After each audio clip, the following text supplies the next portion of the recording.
Hi, this is Carin Camen, and you are watching the Hats That I Wear video training series on how we are breaking down an internet technology project. We have just completed all the different roles, and now we are delving into the more management style roles. And the first one we're going to talk about is a product owner, which is one of my favorite roles to have. So what is a product owner? Well, here's what a product owner tends to be: a little bit complex. We coordinate and negotiate between the user, business, design, and development team's objectives. We are the master negotiator because not all the time does everybody agree. A lot of times we have egos that get in the way, and we have to kind of help smooth things over. We are an independent decision maker. Remember at the very, very beginning when I said, you are my users, and my users were the end user, business, design, development, sales, technology, training, marketing, any single individual who had anything to do with the project, from the very beginning thought to all the way to the purchaser who became a customer. Those are all my users. And as an independent decision maker, I have to take in everybody's opinions. I have to take in everybody's advice, sort through that, find out what is the best that is going to satisfy the hot points. Not everybody's going to get everything that they want, but to satisfy the hot points and to make sure that those hot points are in line with the end user's expectations. And it's a challenging role because sometimes I make decisions that is for the best of the project and for the best for the end user, and certain entities don't get exactly what they want. At the end of the day, it is my neck on the chopping block. That's just the real deal. It is my neck that will be on the chopping block with management. There is no passing the buck. I would never do that. So I have to take things very seriously. I have to make decisions that I can back by data in order to be able to do that. It's a challenging role, but hey, I always say I like a good challenge. So here's going to give you a little bit of information on what we do. So first we're going to talk about the user's needs. When I address the user needs, I know that you guys want to have access to your desired information quickly. We've talked about information architecture. I also know that you guys like to have personalization. You are not in cookie cutter mode.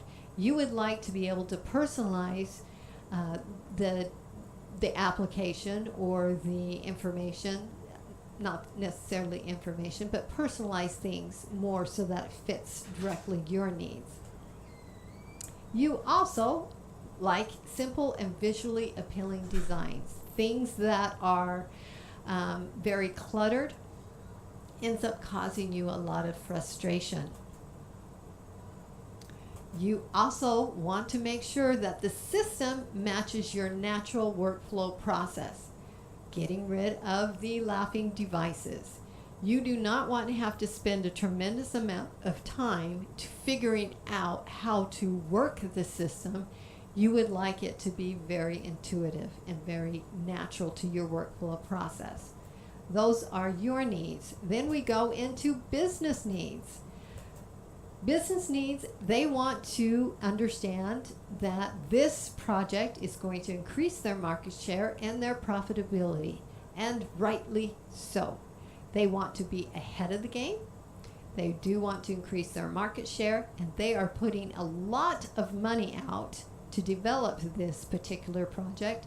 They want to make sure that at the end of the day, that money is going to be recouped and it will be a good return on investment. So I have to take a look at that. Marketing sales, that is also part of business needs. Marketing is going to be looking at the project and seeing how they need to market that in order to be able to make it easier for sales to occur. And the sales team are going to be looking at this very critically to see what areas that they have and the experiences that they have, knowing the competition of what they're going to have to put together in order to have a sales presentation that will end up in the results of sales. Because a lot of times these individuals are on commission or they have sales expectations. So I need to look at that, make it so that their job is easier. That's ultimately my job, is to make good choices that will make this a very smooth process to develop, and it makes everybody's job easier. I have to look at project timelines. How long is this going to take? How many teams are going to take? When can we see features being released? All of this is business needs because they end up having multiple teams in a company and that are dependable, and so it's not just one team. It is literally can be, dozens of teams that are needing to be implemented in a timeline. The last project I was on was a high-profile project, and I was a PO over 3 teams, 2 front end, 1 back end. There was a lot of collaboration between those, but then I also had to go and talk with other product owners on supporting different features, and we talked about that previously. So project timelines. This also helps business to make sure they're going to maintain their budget and their profitability. Once again, team dependencies. It's like gears. It's like cogs in a gear. It's like we have to go and make sure that everybody is just being able to get their stuff done right when the other team needs to have it, so that there's not any one team that is sitting around waiting for another team's work to be done, because that is extremely costly. Business, that's the developers, they get paid the big bucks, and they get paid the big bucks for the reason, because of their expertise, their knowledge, their ability to be able to execute. And so the last thing the product owner or the business wants is to not have those developers constantly, because when we hear this is music to our ears. We know that things are going well and we're going to be able to, reach our deadlines. And if we're not, we need to be able to adjust, see if we need to get more teams in. Then the other things that they have is we go to design needs. Design needs have the competitive analysis and research. All right, so we got to delve into this a little bit. All right, in the competitive analysis, you have direct competitors, indirect competitors, complementary competitors, and innovative competitors. The best way I can describe those is, let's talk about a car loan. All right. So you're going in as a user, you're wanting to purchase a car, and part of that process is you're going to be filling out a car loan application. So a direct competition would be other car manufacturers, other car dealerships, and other car lenders. So that would be direct competition, in which we would need to go and do a competitive analysis with that. Indirect competition would be home loans. And you're like, wait a minute, that doesn't make sense, because cars is only tens of thousands, homes are hundreds of thousands. Why would you look at them? Well, because it's the same information that they're going to need, and the same data that they're going to need. And so what we're going to look at is this process of filling out a loan application is going to be the same. How is other companies doing loan processing information? To make it so that you feel comfortable and confident in providing that information, and to make sure that this lengthy process is actually an enjoyable user experience instead of just this long, cumbersome where you just end up not completing it because it's so frustrating for you. And that's especially critical when we're doing this process online, and it's not paper and pencil. That's where our society is heading, is everything is digital. So we're going to look at the way anybody who ends up having a loan application, there are indirect competitors. How are they doing it? How are they handling it? What is their market share? Because if they have a good market share, apparently that process is pretty seamless. So we're going to look at that as indirect competitors. Then we're going to look at complementary. Complementary competitors would be anything that you would purchase for your car. So it could be tires. It could be as small as those little fragrance things. Anything that you would purchase with the car, we're going to look at them as, complementary competitors. Why? Because we want to understand your shopping patterns.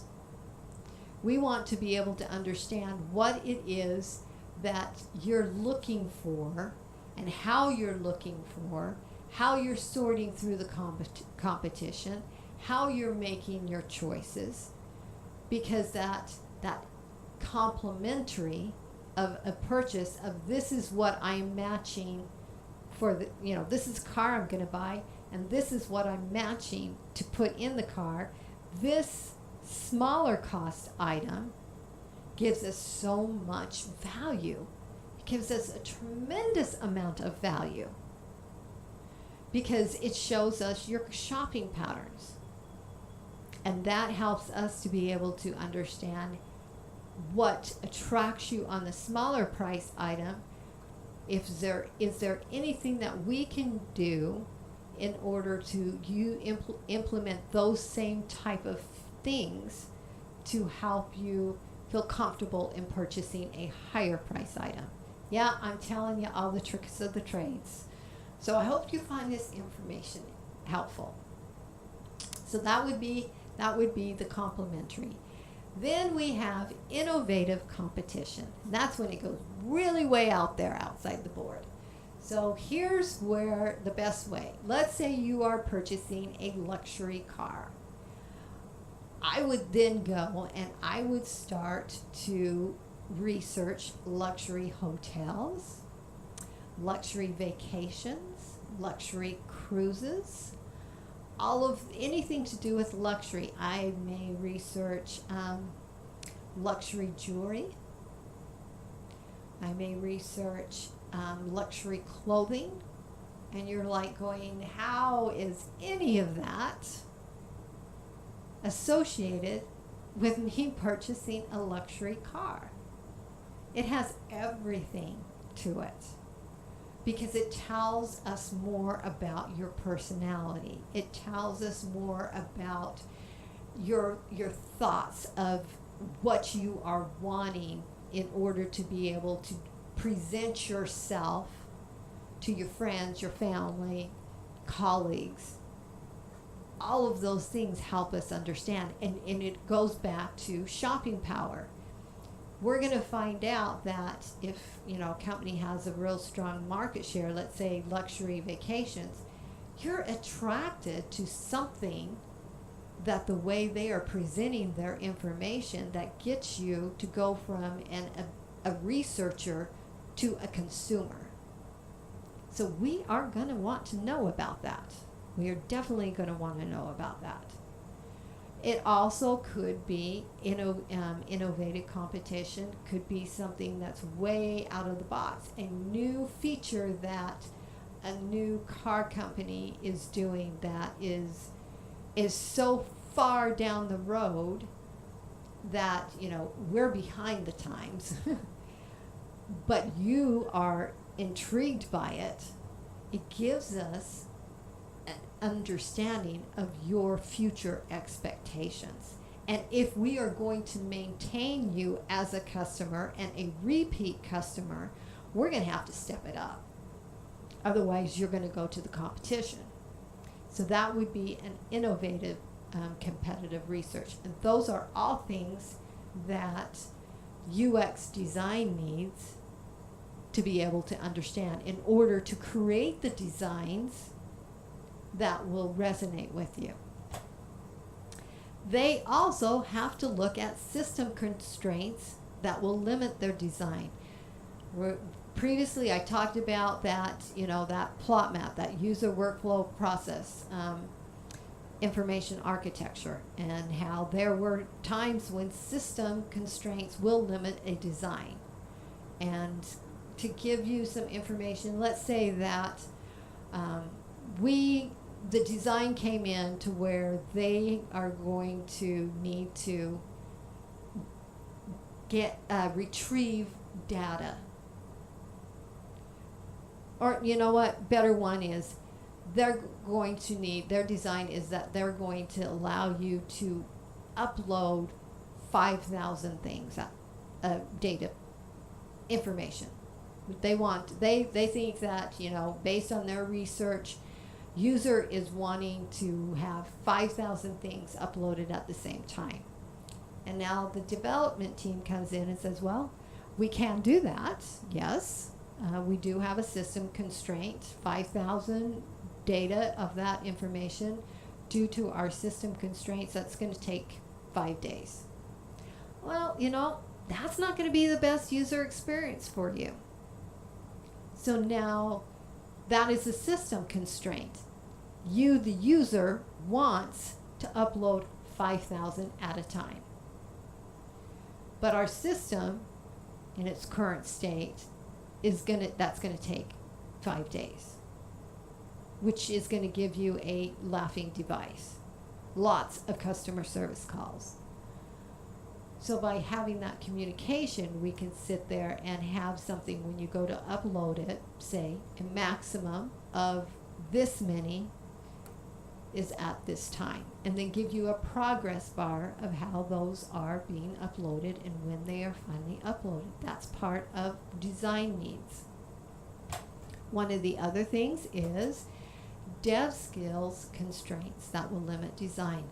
And I will say this right now, the majority of developers are so highly skilled. That's why they get paid the big bucks. That is rarely the case. However, there are times when I have occurred that the dev skills seriously affected design. In one project that I was in, there was a developer who was using what's called a WYSIWYG, which is a drop and drag programming. It's Dreamweaver. I'm not bashing Dreamweaver. Dreamweaver has its benefits. But for developers, I know you're laughing right now. Hang in there with me. You cannot get the complexity of a feature done in Dreamweaver. The highly skilled, highly paid development team does not use Dreamweaver. they code by hand, stroke by stroke, keystroke by keystroke. Because that's the coding language that will have to occur in order to get a complex feature built that to the user is so seamless, so easy. Some of the most seamless, easy user experiences are extremely complex to code. So if a dev skill constraint is there, design has to know about it. And here's where a challenge comes with a product owner. So I'm going to talk about this right now. If a product owner is a salary employee and the team is a contractor team, that is not a problem. A lot of seriously good contractor teams. Seriously good contractor teams. But if the contractor team, and I've only come up with this once, and it actually wasn't a contractor team, it was actually another employee developer. There could be animosity and conflict because exposure to the developer's weakness is being brought to management. And that is hard. As a product owner, I have to take that to management. We have to discuss it. We have to determine, do we need to pair program? Do we need to provide additional training? Do we need to bring another team member on board and have this team member that isn't capable of doing that stick with what's called the legacy programs, but bring in somebody else that understands the new updated? And that has to be taught. That has to be talked about, because that's part of business needs, and I have to be able to step back and be able to discuss that. But it can be very challenging because it can be very threatening. And I am not out to hurt anybody. I am not out to, risk anybody's job. I'm just, here is a problem, and we need to resolve it. And we need to determine if we need to scale down design. If that's a solution, we need to look at all those solutions. So there's a lot of depth into if there is a dev skill constraint. Then we also, design will also want to know consistency of design standards. So if you have a button on this page and you go to another page, that button's going to look exactly the same way. The fonts are going to be exactly the same type of font. You're not going to have the user have to learn how to navigate information on every single page. That is design needs. And then, last but certainly not least, we have technology leads. All of these things are touch points that I have to make decisions on. I have to gather information. I have to be able to articulate and communicate with each one of these entities in their language. All right, so what are they going to do? First thing, if it's a new project, have to decide, are we going to modify the current code or are we going to redevelop the existing code? And Deb and I, we're going to have some serious conversations about the immediate cost, the long-term cost, the immediate ramifications, the long-term ramifications, in order for me to gather the information, make the decision, and then take it to management and get final approval. Okay, if we're going to decide, you know what, we need to redevelop because the current coding language is old, it's outdated, it's served its purpose. We need to invest in redeveloping. Now we have to decide what type of language are we going to do. Because what we want to do is we want to be ahead of the game instead of chasing the ball following the competition. So there's a lot of code languages out there. There's always new ones coming up. We have to, technology and I have to decide what is going to, coding language is going to keep us the cutting edge. And I rely heavily on Scrum Masters. I rely heavily on, development leads and system architectures because they have that depth of knowledge. Yes, I do understand code. I can read the majority of the code. I can do CSS, I can do HTML, I can navigate my way around JavaScript. I'm in the process of trying to learn Vue.js just to be able to keep my mind understanding the technology end. So we have to decide which coding language is, pros and the cons. Then we have to talk about front and back end team collaboration. Again, it goes back to that timeline, making sure that every single team is having that consistency. And we may end up talking about, the back end team is struggling to keep ahead of the front end team. Do we need to bring in other back end team members?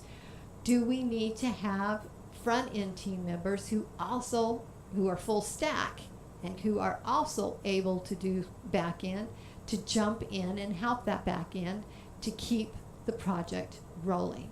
So we're going to have to talk about all of those things. Again, this is very touchy. It's very touchy, especially when you're working with a contracting team, because you are not challenging their expertise. You are not challenging their skill. You're simply gathering information, but it can be interpreted as job threatening. And not only with the developer themselves, but with the contracting company. So a product owner role is a high stress job.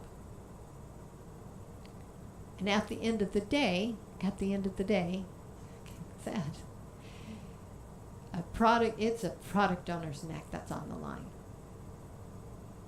They'll let the product owner go because we're the ones that are supposed to be able to kind of help get everything together and keep everything running. And if that conflict continues, it's the product owner that will go. So it is if any person's job would be at high risk, I would say it would be the product owners. So it's not a role that's for the timid. You definitely have to, you have to be strong. You have to be able to handle a lot of criticism from a lot of individuals. Then we're also going to talk about the dependency on other teams. Being able to know, and we talked about that a little bit different. Are we not going to be able to do a certain amount of work until another team gets theirs done? Then I will need to go and talk to other product owners and work collaboratively together. And then we have to talk about dependency on other external teams. Are we going to need to bring in other external teams, other contracting teams? Are we going to need to engage with multiple different contracting? And again, now you're getting like several businesses together and everybody has their agenda.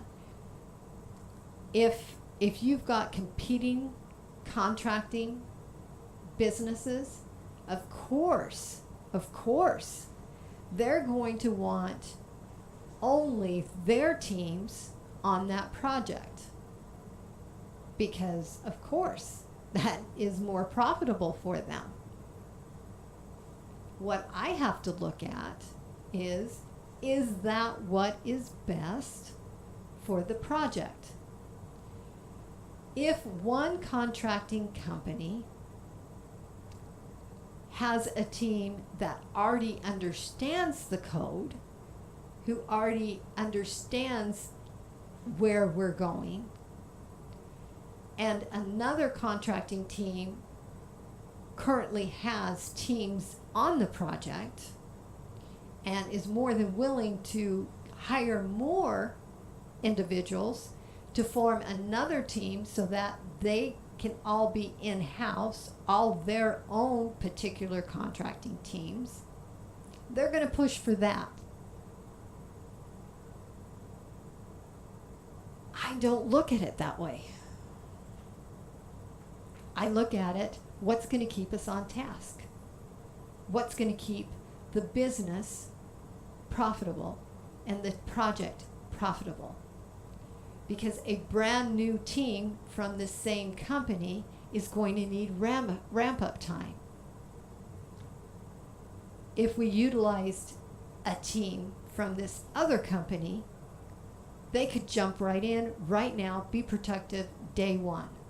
But then I have to ask myself, can these two competing contracting companies work collaboratively together? That's a challenge, because they're both competing to be, the go-to choice for the main company. So it would take a very unique type of collaboration.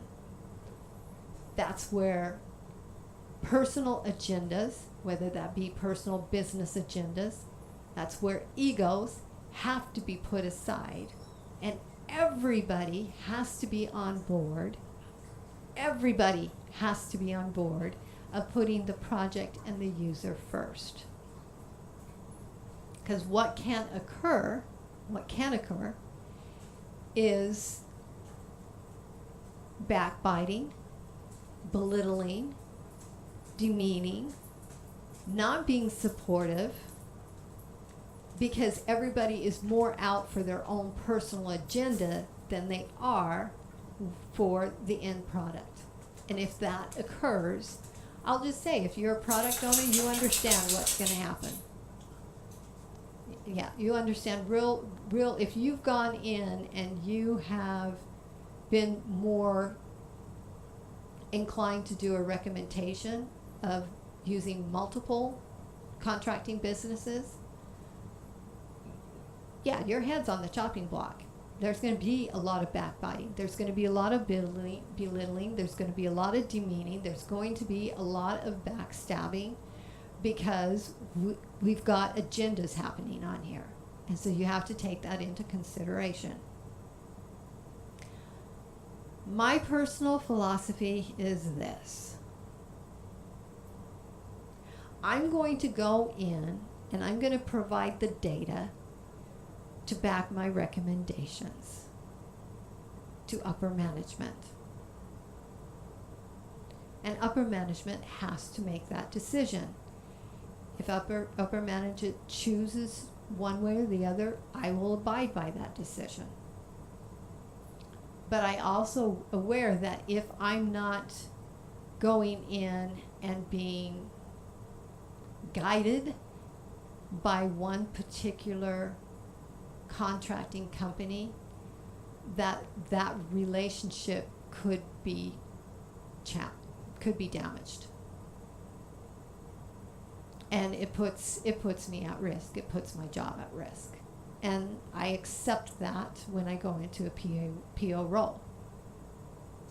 So that kind of gives you the depth of, when you go into management, the depth of the things you're having to work with.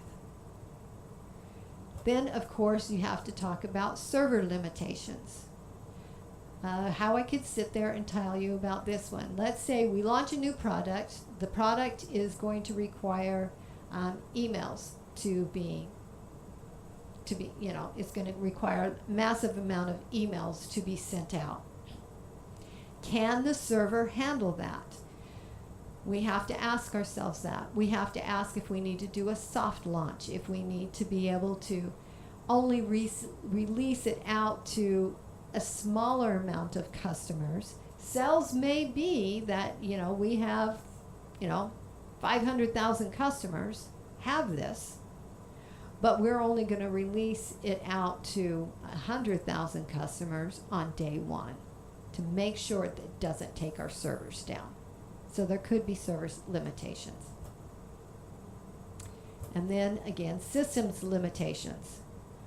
Are the different servers interacting with each other? Are they up to speed in order to be able to transfer data back and forth to each other in the expectation that we believe is going to occur? If it's not, then we have to look at the system as a whole.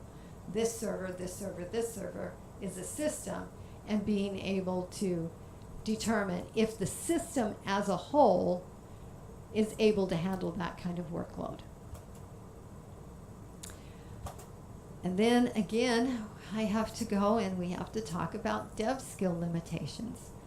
Are there dev skill limitations? Do we need to bring in more devs? Do we need to reassign devs? Do we need to have internal teams come in, external teams come in? Do we need to train more?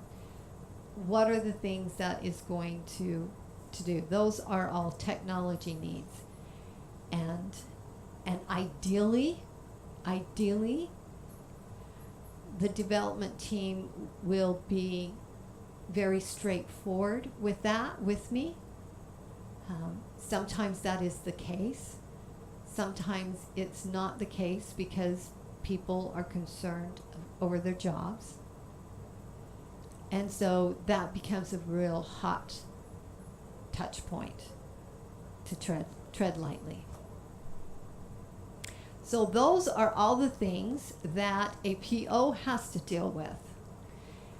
And now we get to go and talk to the PO's partner in crime, and that is the Scrum Master. So we are going to talk about the Scrum Master in the next training module. This is Carin Camen. Thank you for watching. You know the common talk, the drill. I appreciate your support. Thank you so much. We'll talk to you in the next training module.